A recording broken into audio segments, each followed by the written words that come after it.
ಕರ್ನಾಟಕ ರಾಜ್ಯದ ಚಾಮರಾಜನಗರ ಜಿಲ್ಲೆಯ ಗುಂಡ್ಲುಪೇಟೆ ತಾಲೂಕಿನಲ್ಲಿರುವ ಹಿಮವದ್ ಗೋಪಾಲಸ್ವಾಮಿ ಬೆಟ್ಟವು ಅದ್ಭುತ ಪ್ರಕೃತಿ ಸೌಂದರ್ಯದ ತಾಣ. ವರ್ಷದ ಎಲ್ಲ ಕಾಲದಲ್ಲೂ ತಂಪಾದ ಹವಾಗುಣ ಇರುವ ಈ ಪ್ರದೇಶದಲ್ಲಿ ಮಳೆಗಾಲ ಹಾಗೂ ಚಳಿಗಾಲದಲ್ಲಿ ಸದಾ ಮಂಜು ಮುಸುಕಿದ ವಾತಾವರಣ.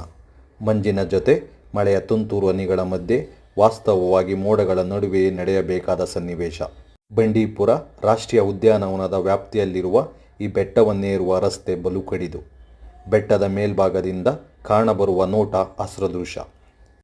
ಬೆಟ್ಟ ಹತ್ತೋಕೆ ಮುಂಚೆ ಮೇಲೆ ನಡುಕ ಹುಟ್ಟಿಸುವಷ್ಟು ಚಳಿ ಆಗುತ್ತೆ ಅನ್ನೋ ಯಾವ ಸೂಚನೆಯೂ ಕೂಡ ಇರುವುದಿಲ್ಲ.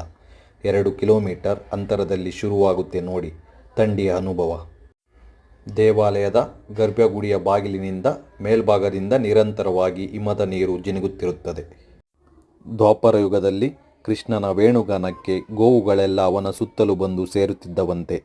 ಇಂದು ಅದೇ ಕೃಷ್ಣ ಬೆಟ್ಟದ ತುದಿಯಲ್ಲಿ ನಿಂತು ತನ್ನ ಕೊಳಲಿನಿಂದ ಸುಮಧುರ ಗಾನ ಸುದೆ ಹರಿಸುತ್ತಿದ್ದಾನೆ. ಪ್ರಕೃತಿ ದೇವತೆ ಅವನ ಸುತ್ತಲೂ ಅಮೋಘವಾಗಿ ನರ್ತಿಸುತ್ತಿದ್ದಾಳೆ.